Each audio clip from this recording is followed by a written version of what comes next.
Congressman, good morning to you. Thanks very much for being here. Good morning, Maria. Thanks for having me back on. So tell us what you're seeing out there. I know you've been visiting all of these cities, and you've also traveled with the president a bit. What can you tell us?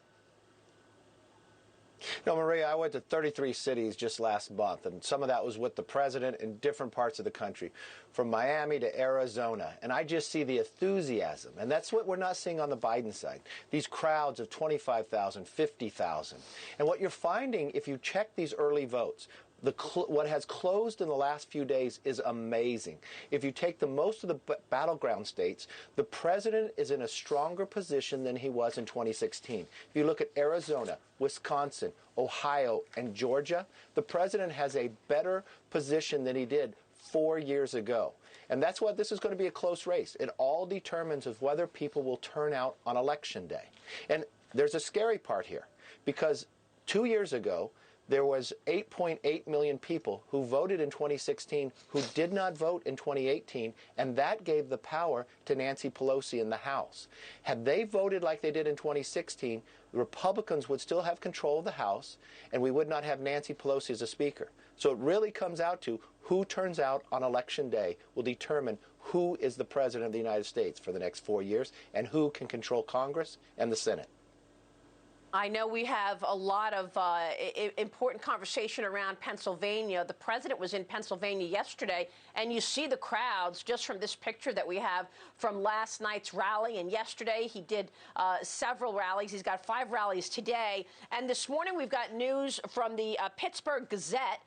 The Pittsburgh Gazette is endorsing President Trump, saying based on jobs, trade, China, and fracking. There's the pictures from the turnout in Pennsylvania, and the headline from the Pittsburgh Post-Gazette. Tell me, Congressman, what are the most important states? You've said it does come down to 2 states and the turnout. What are they? Let me tell you that. But what's so important about the Pittsburgh Post-Gazette, they have not endorsed a Republican since 1972.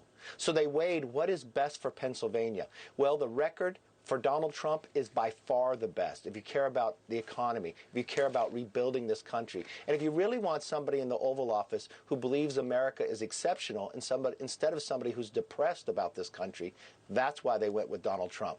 Now, I believe the president is a very strong position in Texas, in Georgia, in Ohio, in Florida, in North Carolina. I think it really comes down to, if you look at where Pennsylvania is and Arizona, if the president's able to pick those up, that's 280 electorate. He only needs 270. We could not have Michigan, but we are very close in Michigan. We can win John James to make sure we control the Senate. You look at Wisconsin building the other way. These crowds are the best polls that you can find. You can see time and again, Joe Biden, when he has to campaign more than one event a day, it becomes into question whether he can handle the stress or the physical ability to do the job. Think about how stressful it would be to be in the Oval Office. And now we're seeing President Trump. I've never seen somebody with this work ethic. I've never seen somebody that can handle the pressure that he has. And what is he able to do? He's got 10 more rallies in 2 days. He has crowds that we've never seen before, and he's got an enthusiasm. And I'd rather be in that position than be in Joe Biden wondering whether you're going to get a few people to pull up in a car. Well, you know, it's interesting because I noticed that Biden is going back to some of the places that many people expected were Democrat anyway. Why go back to Michigan? Look at this shot of this electoral map from statespoll.com, which comes up with a victory for President Trump for the Electoral College. You're saying that Texas is already in the bag, Florida, because these were very important swing states that were real close. Even though, you know, historically you would think Texas and Florida go Republican, why are they as close as they are, Congressman? Well, I don't think any state's in the bag. It all determines will people turn out and vote. And if I look at the early vote and I look at the vote coming on Election Day, I think it's going to be disproportionately more Republicans turning out on Election Day because they want to see their vote go in and actually hand it in. What you're going to find is, I believe in those other states, the president's in a great trajectory. But everybody needs to turn out to vote. And what's very important is not just for the president, for the Senate and for the House. You need a Congress that is willing to work for America, not just put politics. I mean, Maria, think what you just saw last week. 33.1% GDP growth, the greatest in the history of America.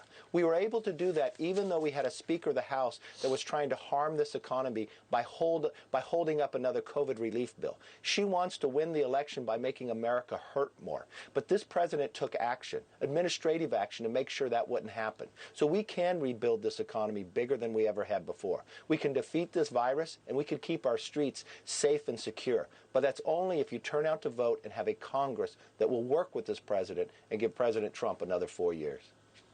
Will you be able to take back the House? I remember when you and your colleagues were first coming out with your tax legislation plan, which the president signed into law at the end of 2017. Nancy Pelosi said it would be Armageddon. Now we are looking at actually the needle moved on economic growth despite this disaster of COVID. What are your plans in terms of policy should you take back the House? Maria, if we were fortunate if the American public would trust us, we put out a commitment to America. First and foremost, we'll defeat this virus. We have a vaccine, not one, but many coming up, not years from now, but weeks away. Therapeutics. We believe we would actually make streets safer, not defund the police, but add money to it. Almost $2 billion for training, community policing, and 500,000 new body cameras. We would rebuild this economy, actually add 10 million jobs in the next year.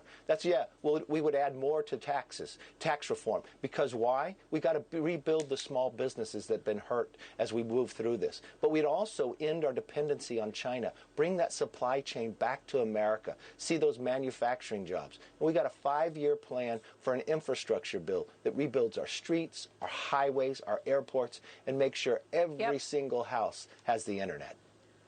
Well, I know that you doubled the standard deduction in that tax plan. The Biden-Harris team are saying they're going to raise taxes on anybody over $400,000. But if they're reversing the tax plan, all income levels see higher taxes since you doubled the standard deduction. Correct? Real quick, we got to jump. That's very quick. Doubling the standard deduction lets people actually keep more. And what we found, instead of 1 in 3 have to itemize, only 1 in 10 are doing it. So they make taxes more difficult. They make you raise the taxes. And when they go after corporations, remember everyone who got a pay raise, remember everyone who got a bonus, all those go away. And the child credit, that's actually brought more money home to the families. But the one thing we have to remember, Maria, you have to vote, and let's not let these networks call this election too soon. While there's still a poll open, no network should be calling this election and disenfranchise somebody's vote. Yeah, I know you sent a letter to all the network bosses. Congressman, it's good to see you this morning. Thanks very much. We will see you soon. Of course,